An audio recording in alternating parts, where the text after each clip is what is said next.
Welcome back to burning issue.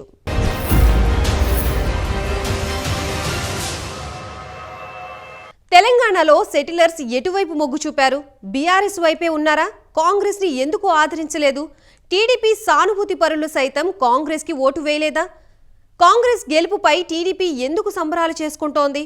గ్రేటర్లో BRS దూసుకుపోవడం వెనుక కారణమేంటి? తెలంగాణలో కాంగ్రెస్ గెలుపు దేనికి సంకేతం?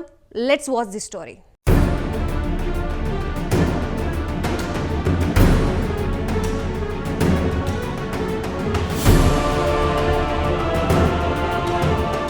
తెలంగాణ ఎన్నికల ఫలితాలలో చాలా ఆసక్తికరమైన విషయాలు చోటు చేసుకున్నాయి. సీనియర్లు ఓడడం, జూనియర్లు గెలవడం, గెలుస్తామన్న వాళ్ళు ఓడిపోవడం లాంటివి జరిగాయి. కేసీఆర్ చాలా కాలం తర్వాత ఓడిపోవడం కూడా విశేష పరిణామంగా చెప్పొచ్చు. ఇవన్నీ ఒకెత్తైతే సెటిలర్స్ ఎక్కువ భాగం బీఆర్ఎస్ వైపు మొగ్గు చూపడం కీలక అంశంగా విశ్లేషకులు చెబుతున్నారు. ముఖ్యంగా గ్రేటర్ హైదరాబాద్లో ఆంధ్ర, రాయలసీమ జనాభా ఎక్కువగా ఉంటుంది. గ్రేటర్ పరిధిలో మొత్తం 29 నియోజకవర్గాలు ఉంటే 17 స్థానాలు బీఆర్ఎస్ కైవసం చేసుకోవడం ఇప్పుడు చర్చనీయాంశమవుతోంది. తెలంగాణ ఉద్యమంలో కానీ తర్వాత కానీ బీఆర్ఎస్ వైపు మొగ్గు చూపని సెటిలర్స్ 2018 నుంచి బీఆర్ఎస్కు మద్దతు పలకడం వెనుక కారణాలు ఏంటనే చర్చ రాజకీయ వర్గాల్లో నడుస్తోంది. ఆంధ్ర, రాయలసీమ నుంచి అన్ని వర్గాల ప్రజలు తెలంగాణలో వివిధ ప్రాంతాల స్థిర నివాసం ఏర్పాటు చేసుకున్నారు. ప్రధానంగా గ్రేటర్ హైదరాబాద్ పరిధిలో అత్యధిక జనాభా నివసిస్తున్నారు. ఆంధ్ర ప్రాంతం నుంచి తెలంగాణకు మొదటిగా వలస వచ్చింది బ్రాహ్మణులు. ఉద్యోగరీత్యా 1956 తర్వాత వాళ్లు హైదరాబాద్తో పాటు మిగిలిన తెలంగాణ ప్రాంతంలోకి వలస వచ్చారు. తర్వాత కమ్మ సామాజిక వర్గం, అటు తర్వాత కాపు సామాజిక వర్గం వలసబాట పట్టారు. 1990ల నుంచి అన్ని రకాల సామాజిక వర్గాలు ఆంధ్ర, రాయలసీమ ప్రాంతం నుంచి వచ్చి సెటిల్ అయ్యారు.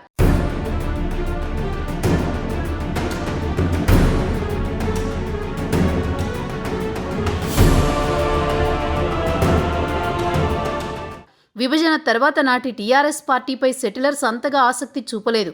2014లో టీఆర్ఎస్ అధికారంలోకి వచ్చిన తర్వాత ఆంధ్ర, రాయలసీమ వాసులు క్రమంగా బీఆర్ఎస్ వైపు మొగ్గు చూపారు. వ్యాపార రీత్యా ముందుగా కమ్మ సామాజిక వర్గం బీఆర్ఎస్ వైపు మొగ్గు చూపింది. అసలు రాష్ట్ర విభజనను తీవ్రంగా వ్యతిరేకించింది కూడా కమ్మ సామాజిక వర్గమే. గ్రేటర్లో అరికపూడి గాంధీ, మాగంటి గోపీనాథులు మొదటగా 2014లో టీడీపీ నుంచి గెలుపొందినప్పటికీ కొంతకాలానికి గులాబీ పార్టీలో చేరారు. దీంతో ఆ సామాజిక వర్గం మొత్తం బీఆర్ఎస్ వైపు ర్యాలీ అవుతోంది. గ్రేటర్ పరిధిలో కార్పొరేటర్లుగా కూడా గెలుపొందారు. దీంతో టీడీపీ ఉనికి ప్రశ్నార్థకంగా మారింది. 2018 ఎన్నికల నాటికి గ్రేటర్లో టీడీపీ ఒక్క స్థానం కూడా గెలవలేకపోయింది. 2018 శాసనసభ ఎన్నికల్లో స్వయానా నందమూరి సుహాసిని కూకట్పల్లి నుంచి పోటీ చేసినా గెలవలేకపోయింది. నాడు కాంగ్రెస్తో టీడీపీ పొత్తులో ఉండి కూడా ఓటమి చెందింది. ఈ క్రమంలో టీడీపీకి చెందిన కమ్మ సామాజిక వర్గమే కాకుండా టీడీపీ సానుభూతి పరులు సైతం బీఆర్ఎస్కు దగ్గరయ్యారు. అయితే ఇటీవల చంద్రబాబును వైసీపీ ప్రభుత్వం అరెస్టు చేయడంతో గ్రేటర్తో పాటు తెలంగాణ వ్యాప్తంగా కమ్మ సామాజిక వర్గంలో చంద్రబాబుపై సానుభూతి వ్యక్తమైంది. కేసీఆర్, జగన్ ఒక్కటేనన్న అభిప్రాయంతో ఈసారి కమ్మ సామాజిక వర్గం అంతా బీఆర్ఎస్కు వ్యతిరేకంగా ఓటు వేస్తారని రాజకీయ విశ్లేషకులు సైతం భావించారు. కానీ ఫలితాలు చూస్తే అలా జరగలేదని తెలుస్తోంది.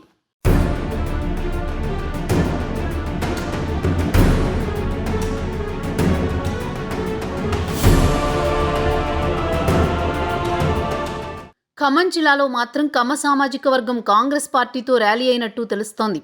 కానీ గ్రేటర్ హైదరాబాద్లో మాత్రం అలా జరిగినట్టు దాఖలాలు కనబడడం లేదు. అయినప్పటికీ కొన్ని మీడియా సంస్థలు కాంగ్రెస్ విజయంలో టీడీపీ శ్రేణుల పాత్ర ఉన్నట్టు వార్తలు అందిస్తున్నాయి. అలా జరిగితే కూకట్పల్లిలో కాంగ్రెస్ అభ్యర్థి బండి రమేష్ ఓటమి చూడకూడదనేది రాజకీయ పరిశీలకుల వాదన. 2009లో లోక్సత్తా పార్టీ అధ్యక్షుడు జయప్రకాష్ నారాయణ పోటీ చేసి 71,753 ఓట్లకు పైగా సాధించి గెలుపొందారు. నాడు కమ్మ సామాజిక వర్గం అంతా జయప్రకాష్ నారాయణకు ఓట్లు వేసినట్టు స్వయంగా చంద్రబాబే చెప్పడం విశేషం. నాడు టీఆర్ఎస్తో టీడీపీ పొత్తు కారణంగా కూకట్పల్లి టీఆర్ఎస్కు కేటాయించింది. దీంతో కమ్మ సామాజిక వర్గం టీఆర్ఎస్కు కాకుండా జయప్రకాష్ నారాయణకు మద్దతు తెలిపారు. తాజా ఎన్నికల్లో కాంగ్రెస్ పార్టీ నుంచి సొంత సామాజిక వర్గం నుంచి బండి రమేష్ను రంగంలోకి దింపినా కమ్మవాళ్లు ఓట్లు వెయ్యలేదు. కమ్మవాళ్లు ఓట్లు వెయ్యలేదు అనడానికి బండి రమేష్కు వచ్చిన ఓట్లు చూస్తే అర్థమవుతోందని సర్వత్రా వ్యక్తమవుతోంది. బండి రమేష్కు 65,248 ఓట్లు వచ్చాయి. దీంతో కమ్మ సామాజిక వర్గం మొత్తం కాంగ్రెస్తో ర్యాలీ కాలేదని తెలుస్తోంది. అదేవిధంగా జనసేన అభ్యర్థికి కూడా ఓట్లు వేయలేదు. ఆంధ్రాలో టీడీపీతో పొత్తు ఉన్నప్పటికీ తెలంగాణలో టీడీపీ సానుభూతి పరులు జనసేన అభ్యర్థులకు ఓట్లు వేయలేదు. అలాగని కాంగ్రెస్కు వేయలేదు. గతంలో మాదిరి బీఆర్ఎస్ వైపే మొగ్గు చూపారని తెలుస్తోంది. ఈ నేపథ్యంలో టీడీపీ శ్రేణులు కాంగ్రెస్ గెలుపుపై సంబరాలు చేసుకోవడంలో అర్థం లేదని రాజకీయ విశ్లేషకులు చెబుతున్నారు.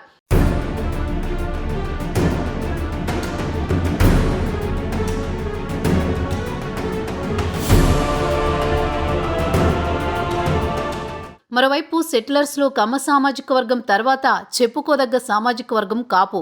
1970 దశకం తర్వాత ఆంధ్ర, రాయలసీమ నుంచి కాపు సామాజిక వర్గం గ్రేటర్ హైదరాబాద్తో పాటు తెలంగాణ, ఇతర ప్రాంతాల్లో వలస వచ్చి స్థిరపడ్డారు. వీళ్లు కూడా క్రమంగా ఉద్యోగ, వ్యాపార రంగంలో బాగా రాణిస్తున్నారు. ఈ సామాజిక వర్గం కూడా బీఆర్ఎస్ వైపే మొగ్గు చూపినట్లు తెలుస్తోంది. ప్రధానంగా కూకట్పల్లిలో కాపు సామాజిక వర్గం ఎక్కువగా ఉంది. అయినప్పటికీ జనసేన అభ్యర్థికి ఓట్లు వేయలేదని తెలుస్తోంది. 2009లో ప్రజారాజ్యం అభ్యర్థికి 37,000 పైగా ఓట్లు వచ్చాయి. ఇప్పుడు అంతకన్నా ఎక్కువ రావాల్సి ఉంది. జనాభా అప్పటికీ ఇప్పటికీ పెరిగారు. కానీ తాజా ఎన్నికల్లో జనసేన తరపున పోటీ చేసిన అభ్యర్థి ముమ్మారెడ్డి ప్రేమ్ కుమార్ 39,380 ఓట్లు రావడం చూస్తే కాపులు కూడా బీఆర్ఎస్ అభ్యర్థికే ఓట్లు వేసినట్టు తెలుస్తోంది. కాపు సంక్షేమ భవనానికి బీఆర్ఎస్ ప్రభుత్వం 7 ఎకరాలు కేటాయించడం, ఎమ్మెల్యే టికెట్లు కూడా ఎక్కువ సంఖ్యలో ఇవ్వడంతో కాపులు కూడా బీఆర్ఎస్ వైపే చూసినట్లు ఫలితాలను పరిశీలిస్తే అర్థమవుతోంది. పవన్ కళ్యాణ్పై గౌరవం ఉన్నా ఓట్లు మాత్రం బీఆర్ఎస్కే వేయడం గమనించదగ్గ పరిణామం.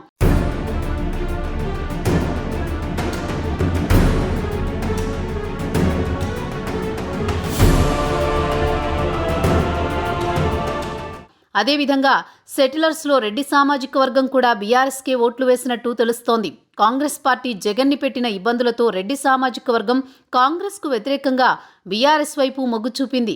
మిగిలిన సామాజిక వర్గాలు కూడా తమకి బీఆర్ఎస్ వస్తేనే బాగుంటుందని భావించి కాంగ్రెస్కు వ్యతిరేకంగా ఓట్లు వేసినట్టు రాజకీయ వర్గాలు చెబుతున్నాయి. ఆంధ్రాకు బీజేపీ చేసిందేమీ లేదనే అభిప్రాయంలో సెటిలర్స్ ఉన్నారు. గతంలో కూడా జీహెచ్ఎంసీ ఎన్నికల్లో బీజేపీ ప్రభావం బాగా చూపినా సెటిలర్స్ అధికంగా ఉన్న చోట్ల మాత్రం గెలవలేకపోయింది. తాజాగా జనసేనతో పొత్తు పెట్టుకున్నప్పటికీ సెటిలర్స్ బీజేపీకి ఓట్లు వేయలేదు. కుత్బుల్లాపూర్, కూకట్పల్లిలో అంతా భారీ మెజారిటీ బీఆర్ఎస్ రావడం చూస్తే సెటిలర్స్ ఎంత బాగా బీఆర్ఎస్ పార్టీకి కనెక్ట్ అయ్యారో అర్థమవుతోంది. అదేవిధంగా స్థానిక ఎమ్మెల్యేలు కూడా అన్ని వర్గాలను కలుపుకుపోవడం, గ్రేటర్లో కాంగ్రెస్ పార్టీలో సరైన నాయకుడు లేకపోవడం కూడా గ్రేటర్లో బీఆర్ఎస్ ప్రభంజనానికి కారణంగా చెప్పొచ్చు. ప్రజలకు కావలసిన పథకాలు చేరవేయడంలో స్థానిక ఎమ్మెల్యేలు చూపిన శ్రద్ధ కూడా వారి విజయానికి తోడ్పడినట్టు తెలుస్తోంది.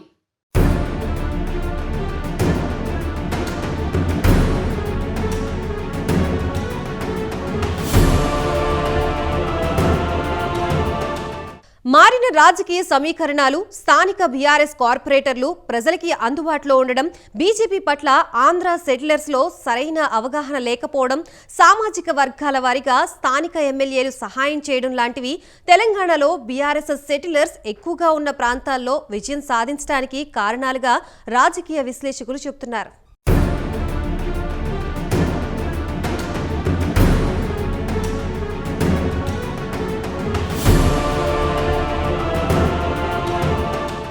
ఇది ఇవాల్టి బర్నింగ్ ఇష్యూ. నమస్తే.